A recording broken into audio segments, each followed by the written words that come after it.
Hi, Daniel Hayes here, video blog number 102. Today I'm going to talk about playing the gatekeeper on price, and I'm going to talk about what that means for me. And I just read a blog, someone having a bit of a debate about, agents underselling property, that agents undersell homes. And I love hearing that stuff because it's funny, isn't it? It's two different mindsets about that. I think there's one camp that agents think that, well, one down the road sold for 500, one over there sold for 470, this one sold for 430, yours is worth 500. It's, so we're going to put on the market at 490 to 520. And, you would never ever take 475 because that would be underselling it. I think that method is wrong. I disagree with that because I don't play gatekeeper on price.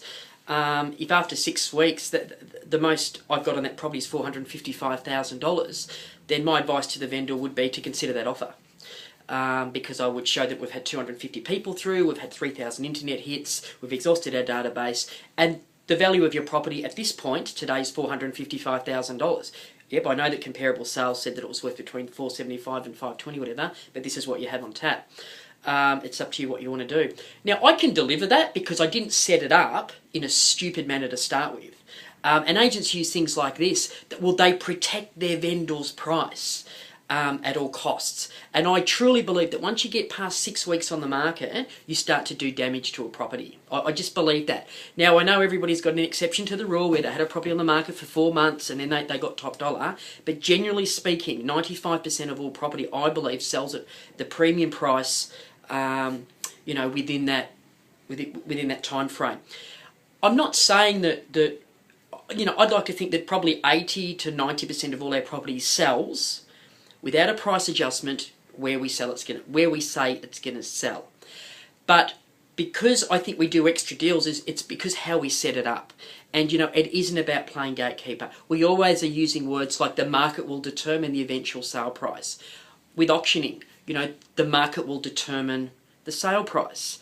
The market will determine it. It's our job. I believe it's my job to take it to market and market it in a professional way.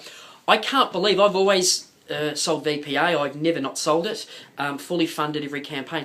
I can't believe that agents, and there's a lot of agents out there, that don't sell any VPA or say they can't sell it. How do you market property? I see myself as a marketeer, and I think there's so much scope put on how well you negotiate. And I think if you market it correctly, negotiation can be quite easy if it's, I don't think this stuff rocket science. I think people try and, hide behind stuff and have really got it wrong. I also just want to finish on this, and I know what I'm about to say, some people won't like this at all, but I find it laughable that real estate agents compare themselves to a brain surgeon. I just want to say this. So when you're negotiating commission, it's when people say this one, I love this chestnut. It just cracks me up that we compare, or some people say, well, would you want the cheapest heart surgeon to work on your property? If you were to conduct a survey, which I've done, on 100 people out there and ask them that question, what they thought of it, we had that 95 people thought that question or that dialogue was wankerish, absolute foolish. I don't compare myself to a heart surgeon. I don't compare myself to a brain surgeon.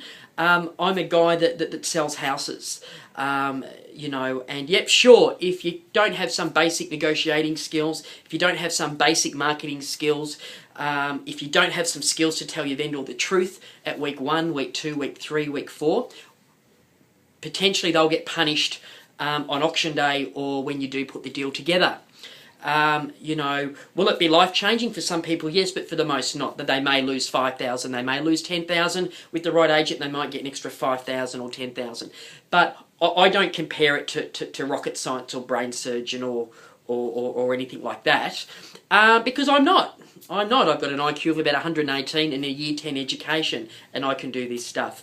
So, I just thought I'd share that. I know some people won't like that, but again, I'm a real person. This isn't scripted.